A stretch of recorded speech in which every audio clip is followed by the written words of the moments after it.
Alright, so see these cones right here? I don't want to be getting people on video, so I'm gonna try to get out of the way a little bit. This is really kind of funny. I mean, it's not funny, it's really kind of... There's a subconscious thing that people just kind of do out of habit. So this woman's like cleaning these, with the spray and the... I'm at the bus station thing, right? I've been having so much, this whole like Miami thing, I guess what got me into these buses, I was too like cheap to pay for $5 or whatever it was in Miami to do the... I know. In Cleveland it's like 5 something, or whatever, a day or something. But down in Miami they charge you like $1 million for, no, like $2, but in Cleveland they charge like $1 million for the bus.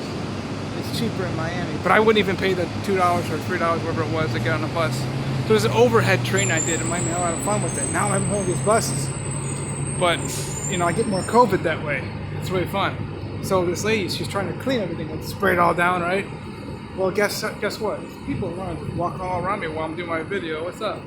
So she's like getting a washcloth thing, and then she's rubbing on the I don't know, maybe it's like a aluminum or something, the seats, you know. And she made sure. Here's the point of this, okay? She made sure she rubbed down the cone really good, especially the top. Like she was rubbing it, like maybe it's just my, you know,